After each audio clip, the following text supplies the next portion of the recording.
Hello students, this is a short video to help you understand the inheritance of color blindness. First of all, let us understand what is red-green color blindness. Red-green color blindness is that condition where a person is unable to distinguish between red and green colors. Both the colors appear as shades of grey. This disorder is an X-linked recessive disorder. What is the meaning of this? Let's understand. For distinguishing between colors, our eyes contain cone cells in the retina. For the production of normal cone cells, a dominant X-linked gene is necessary. If this gene is present, the person has a normal vision. But if a recessive gene is present on the X chromosome, it prevents the formation of cones in the retina. This leads to the color blindness. Color blindness is inherited in a particular manner which is known as criss-cross inheritance. To understand what is this criss-cross inheritance, let us study the following two examples. Let us first understand what are the genotypes representing persons with normal vision and the colorblind persons. As we know, there are two forms of the gene or two alleles of the gene. The dominant gene represented by capital C, recessive gene represented by small c.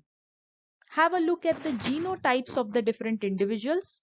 A male with normal vision, a female with normal vision, a colorblind male, a colorblind female, and here we see a case which is known as carrier female.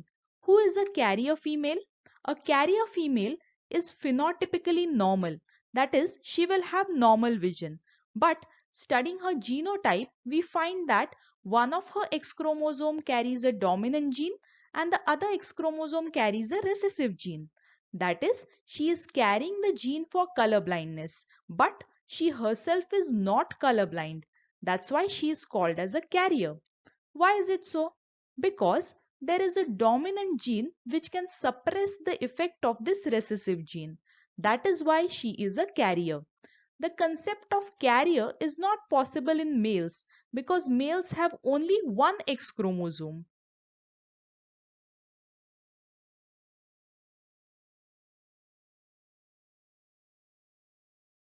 Let us study the inheritance of colorblindness. The first cross that we'll study is the marriage between a colorblind male and a normal female.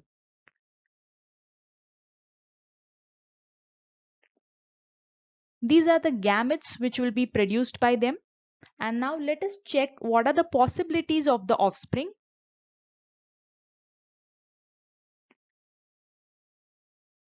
This indicates carrier daughters.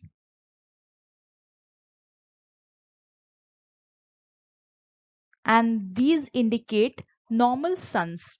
So there are 50% chances of having carrier daughters and 50% chances of having normal sons. Now let us study how the gene for color blindness will be inherited further by the carrier daughter. Now the carrier daughter is getting married to a normal male. So this is a cross between a carrier female and a normal male. These are the gametes which are produced by them. Let us check what are the four different possibilities of their offsprings. The first one is a normal female. That is because both the X chromosomes are containing the gene for normal vision, the dominant genes. The second possibility is a normal male because the X chromosome shows the dominant gene. Another possibility is that of a carrier female, as one of the X chromosome shows the dominant gene, the other one shows the recessive gene. And this is the possibility of a colorblind male. That is because the recessive gene or the gene for color blindness is present on the X chromosome. So there are 25% chances of a normal female, 25% chances of a normal male, 25% chances of a carrier female, and 25% chances of a colorblind male being born. So here we see that the colorblind male has received the gene for colorblindness from his carrier mother, who in turn has received that gene from her father. So, colorblindness is being inherited from grandfather to the grandson. This pattern is known as criss-cross inheritance.